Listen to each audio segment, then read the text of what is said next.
Bonjour mesdames et messieurs, bienvenue dans ce 6h30. Les résultats des premières élections sénatoriales ivoiriennes ont été livrés hier samedi à l'issue du vote des 7010 grands électeurs.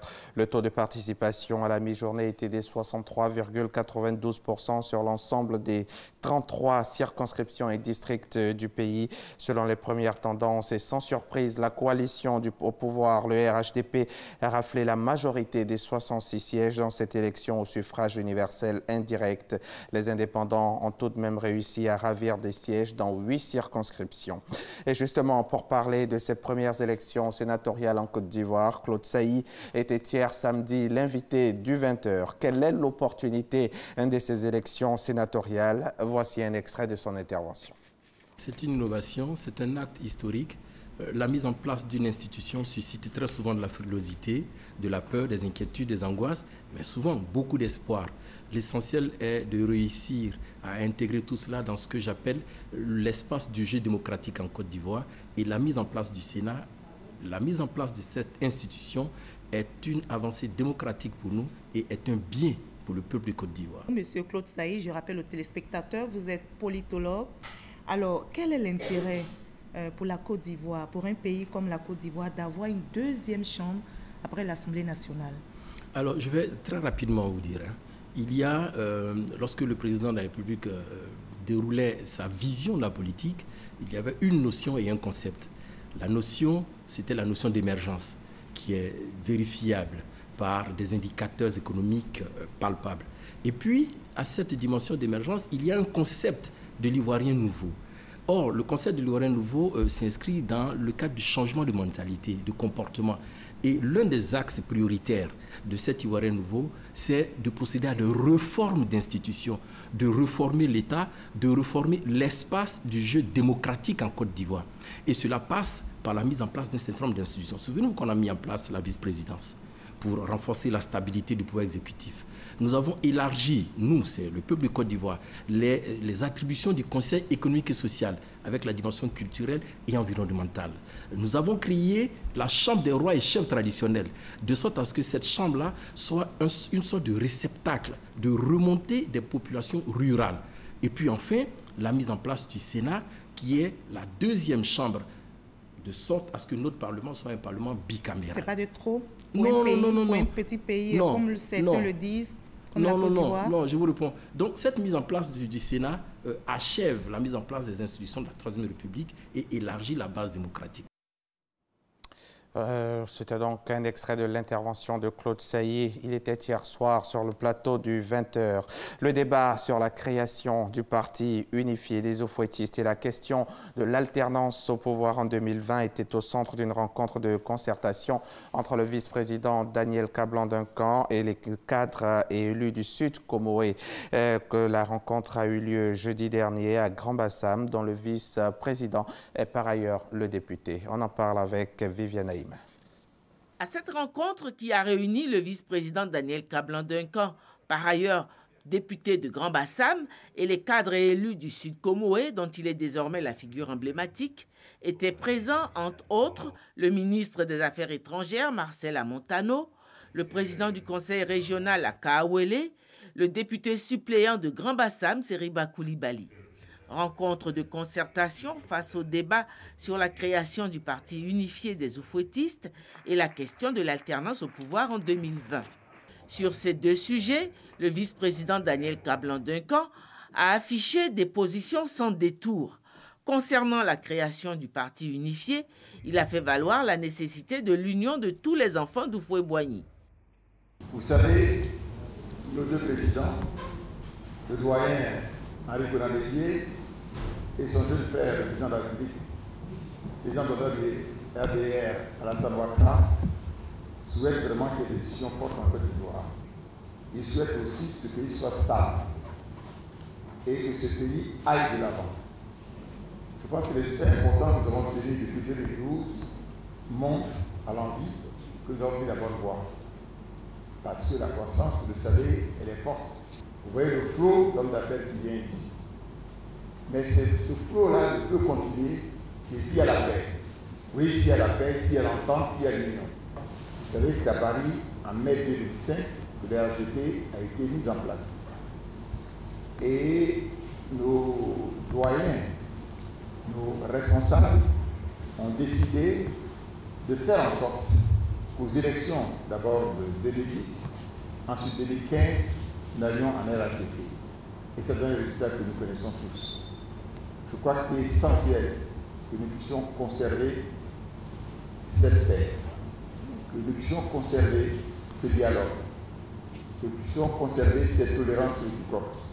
C'est comme ça que je peux aller d'avant.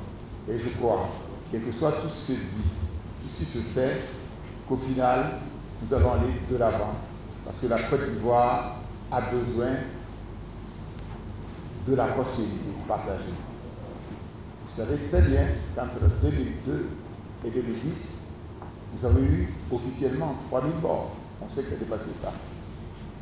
Et les Ivoiriens ont dit plus jamais ça. Bon, mais voilà, vous voyez, plus jamais ça. Donc je pense que les politiques n'ont pas compris et qui veulent prendre des chemins qui ne vont pas vers la paix, ceux-là seront rejetés par la population. Sur la question de l'alternance en 2020, le vice-président a précisé que cette question doit être traitée uniquement au niveau du président de la République Alassane Ouattara et de son aîné et frère, le président Henri Konan Bédié. Pour conclure, le vice-président Daniel Kablan-Duncan a engagé les élus et cadres de sa région à faire confiance à la volonté et à la détermination des deux leaders à régler dans un esprit constructif tous les malentendus et incompréhensions au sein de la grande famille oufouettiste.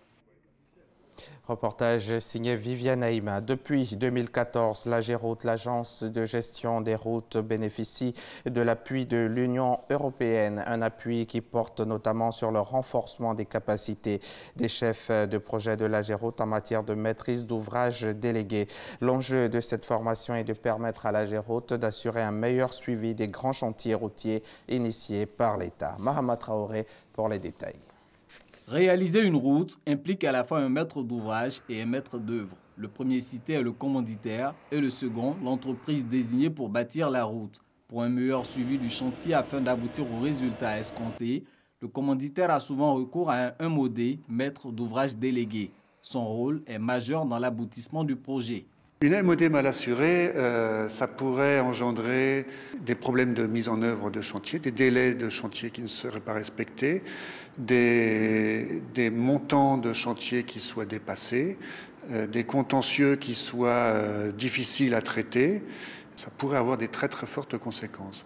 En Côte d'Ivoire, l'agence de gestion des routes, AGEROUTE, assure la maîtrise d'ouvrage déléguée pour le compte de l'État sur les chantiers routiers. Depuis 2014, l'agence bénéficie de l'appui technique de l'Union européenne, un renforcement de capacité en matière de maîtrise d'ouvrage déléguée. Grâce à cet appui-là, on arrive quand même à cerner toutes les facettes qui existent en fait dans ce rôle-là qui nous est dévolu en tant que représentant de l'AGEROUTE, donc représentant les intérêts de l'État de Côte d'Ivoire sur le chantier. Avec les acquis de cette formation, l'AGEROUTE va relever le niveau de ses prestations pour ainsi se lancer à la conquête du marché sous-régional. Le secteur de la maîtrise d'ouvrage déléguée est désormais ouvert à la concurrence selon une directive de l'UEMOA, Union économique et monétaire ouest-africaine. Elzali, passion pour la mode et passion pour la culture africaine et ont pour tâche de nous embellir lors de nos cérémonies festives. Ce sont les loueuses de tenues traditionnelles. Autrefois moins connues, l'activité suscite de plus en plus d'intérêt chez les personnes et en particulier les femmes qui souhaitent se lancer dans l'activité. Pour en savoir davantage sur cette activité qui gagne du terrain, nous vous invitons à suivre ce reportage que nous propose Nadia Idja et Cheikh Kone Aboubakar. Marché Forum d'Adjamé. C'est ici que Sonia, loueuse de tenues traditionnelles, reçoit les clientes venues solliciter ses services. Sonia exerce cette activité depuis plus d'une dizaine d'années avec ses sœurs. Une activité qui a beaucoup évolué, et ce, pour diverses raisons. C'est maintenant que la location des tenues traditionnelles marche plus. Parce que les gens s'échangent plusieurs fois, 5 fois, 4 fois, 3 fois, souvent 7 fois, 8 fois. Quand le mariage est pompeux, c'est-à-dire le mariage est grandiose, tu peux changer 10 fois. La location nous revient moins cher. Il y a plusieurs échanges, on peut se changer plusieurs fois et ça revient moins cher. Alors que si tu veux payer le pain, c'est très cher. De belles tenues de cérémonie sans se ruiner, c'est la possibilité qu'offrent les loueuses de tenues à ces personnes qui célèbrent un heureux événement. Constat avec ce couple dans la commune de Yopougon. Cette tenue pour ce couple coûte environ 90 000 francs CFA en location. À l'achat, comptez un peu plus de 600 000 francs CFA. Des tissus riches du pays profond ou de pays voisins, Sonia emploie les grands moyens pour satisfaire ses clients. Ça, ce sont les pains riches du Ghana, on appelle ça les kente. Ça coûte excessivement cher. Ça, c'est le garçon, ça, c'est pour monsieur, et ça, c'est pour madame. Ah, si, ça, c'est pour madame. Maintenant, concernant les bijoux, c'est avec ce genre de bijoux dorés on prend pour les habiller. Il y a les chasse-mouches, il y a la canne que vous voyez. Ça, on appelle ça du raffia. Ça vient de Divo. Sincèrement, je suis satisfait parce que je n'ai pas lui donné de nom, mais je sens que nous sommes très bien habillés. Si Sonia voyage aussi loin pour acquérir des tenues pour ses clients, certaines professionnels du secteur préfèrent utiliser du matériel de leur environnement. C'est le cas de Mylène Hamon. Elle pratique cette activité depuis 2 ans. Je travaille beaucoup avec le sac de cacao. Ici en Côte d'Ivoire, on a pour habitude de voir des tenues traditionnelles en pankita, en tissu et autres. Mais le sac est assez rare. J'utilise aussi les bois, tout ce qui est naturel. Des tenues originales et accessibles, de quoi s'offrir une clientèle plus large. En moyenne, j'habille 2 à 3 personnes par semaine. Généralement, j'ai plus de commandes, mais vu que je travaille seule, je suis obligée de réduire mes clients. À l'instar de Mylène, la plupart de ces acteurs travaillent dans l'informel. Pour acquérir une meilleure visibilité, ils adoptent une stratégie marketing efficace. Elle, c'est Andrea. Elle a une double casquette. Elle est la sœur et la chargée de communication de Sonia. Les mariés viennent vers nous de plusieurs manières, de bouche à oreille, parce que nous avons habillé un de leurs membres. Ils ont été satisfaits, ils reviennent vers nous. Il y a aussi le côté communication sur la page que moi j'administre aussi. Et là, nous faisons parler de nous. Les clients nous appellent, on répond, ils nous envoient des SMS, on prend des rendez-vous. Dans l'exercice de leurs tâches, ces femmes sollicitent d'autres secteurs d'activité, comme les artisans et les bijoutiers. Avec du professionnalisme et une meilleure organisation, le secteur de la location de tenues traditionnelles devrait pouvoir être plus dynamique et permettre de booster d'autres commerces. La 12e édition du concours de beauté Aoulaba a été lancée récemment ici même à Cocody.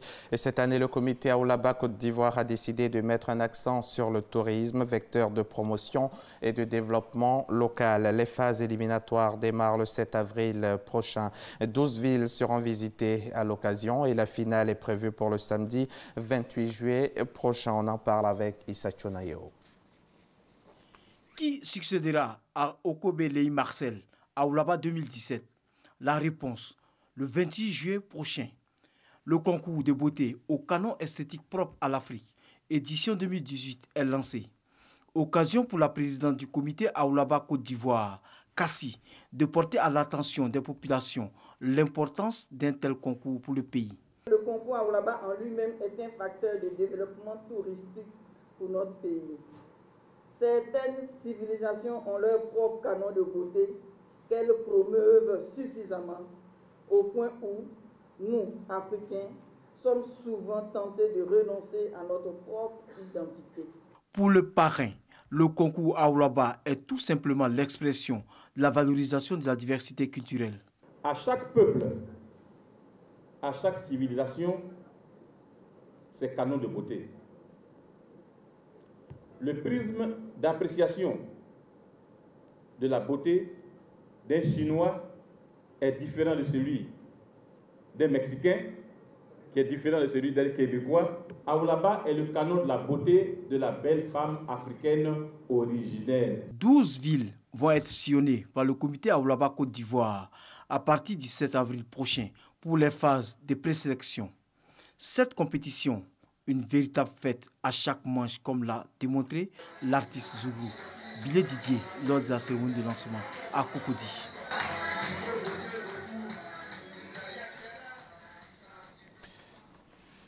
Reportage signé Issa Chononyeo. On referme ce journal, mais un mot d'actualité internationale. À la surprise générale, à moins de 72 heures du scrutin, la Haute Cour de Sierra Leone annonce hier samedi la suspension provisoire du second tour de l'élection présidentielle prévue mardi prochain suite à des allégations de fraude lors du premier tour le 7 mars dernier. Avec 43,3% contre 42,7% des voix, je le rappelle, Julius Maada Bio, le candidat du SLPP, le principal parti d'opposition, a obtenu une courte avance sur Samora Kamara de l'APC avec une participation atteignant le niveau exceptionnel de plus de 84%.